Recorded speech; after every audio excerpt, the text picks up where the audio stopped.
Today we're diving into the wildly fascinating world of historical cultural panics.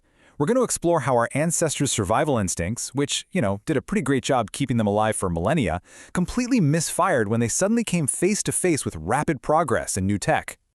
I mean, just imagine a world where the most mundane, everyday things we use right now were absolutely terrifying. Like, could a vegetable actually steal your soul? Or could a 30-mile-per-hour train ride literally disintegrate your body?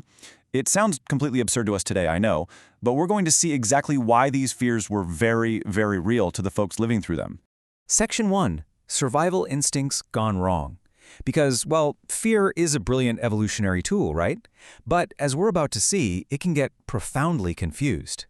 Listen to this quote for a second. "It is a beautiful fruit, to be sure, but it is the fruit of the devil. To eat it is to invite the slow, agonizing rot of your own blood."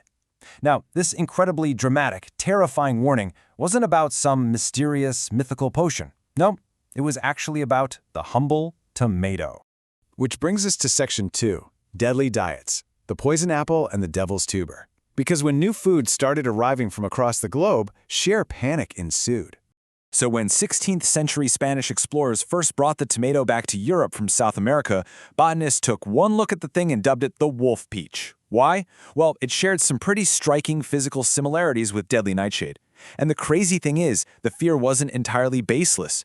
Wealthy people actually were dying after eating them, but they were blaming the completely wrong culprit. Think about it like this. Step 1. You place a highly acidic tomato on an aristocrat's exquisite, expensive pewter plate. Step 2. That acid leaches heavy lead right out of the metal alloy. Step 3. The wealthy diner eats the meal and gets a severe, deadly case of lead poisoning. The upper class has completely missed the fact that poor peasants who were eating the exact same tomatoes off cheap wooden trenchers were surviving just fine. But the tomato wasn't the only food causing a stir.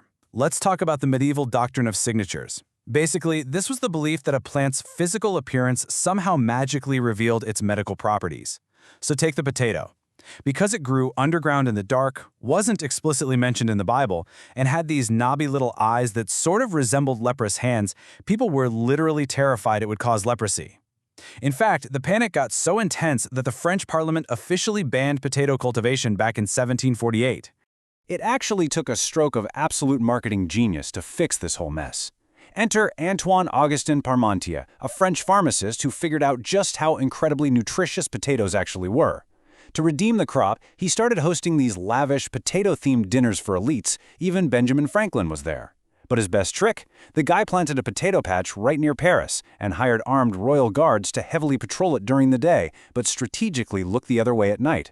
The local peasants saw this and naturally assumed, hey, anything guarded that heavily must be incredibly valuable. So they eagerly snuck in, stole the potatoes, and planted them in their own gardens. Pure genius.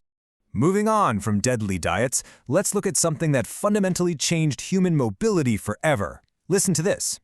The human body is simply not built to withstand the violent velocity of 30 miles per hour. To travel at such speeds is to court madness. I mean, it sounds like pure science fiction, but I assure you, this was a genuine medical warning at the time. Section 3. Terrors of High Speed. When the Iron Horse finally shattered millennia of horse speed travel limits, onlookers were absolutely terrified.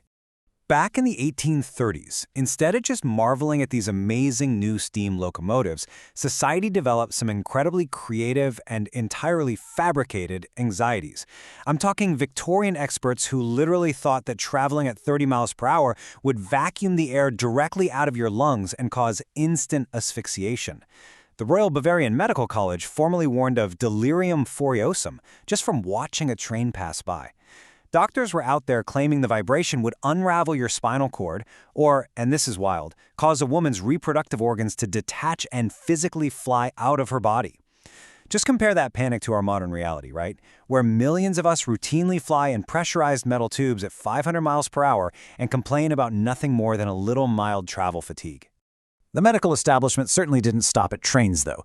Fast forward to the 1890s, the safety bicycle hits the streets, and suddenly doctors like Arthur Shadwell fabricate this entirely new medical pathology called bicycle face. The terrifying symptoms? A flushed or ghostly pale complexion, bulging strained eyes, a tightly clenched jaw, and incurable nervous exhaustion. Doctors even went so far as to warn that bicycle seat vibrations would cause appendicitis and permanent infertility in female riders.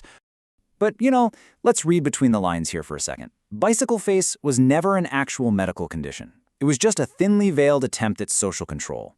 See, the bicycle was this massive tool for unchaperoned freedom. It suddenly allowed young women to travel miles away from home without a guardian. And practically speaking, it required them to ditch those heavy, suffocating Victorian corsets in favor of loose-fitting bloomers. So that medical panic, it was really just a deep fear of shifting social dynamics. Now, speaking of things people were absolutely terrified of, how about the very air we breathe?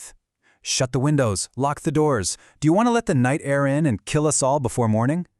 Picture yourself living in this claustrophobic era where the invisible atmosphere just outside your bedroom window was viewed as a literal assassin. That brings us to Section 4, fearing the invisible. Because way before we understood germ theory, humanity desperately tried to anthropomorphize invisible threats. Long before scientists like Louis Pasteur and Robert Koch definitively proved the germ theory of disease, people naturally just blamed their environment.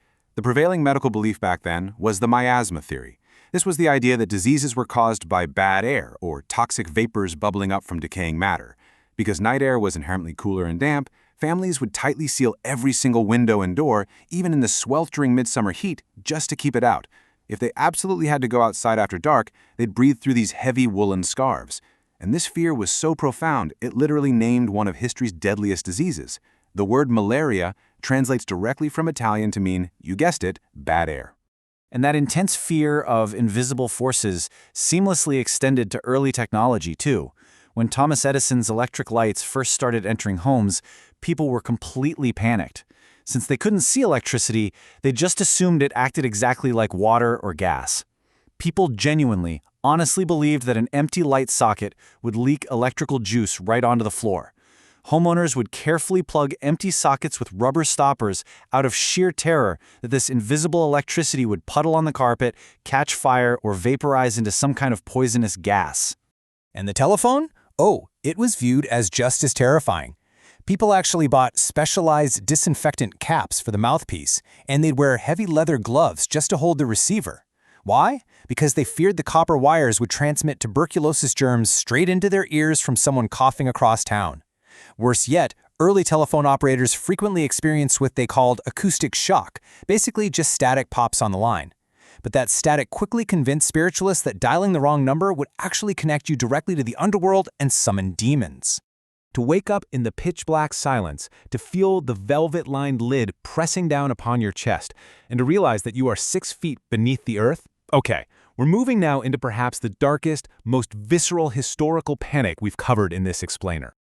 Section 5. The Premature Grave.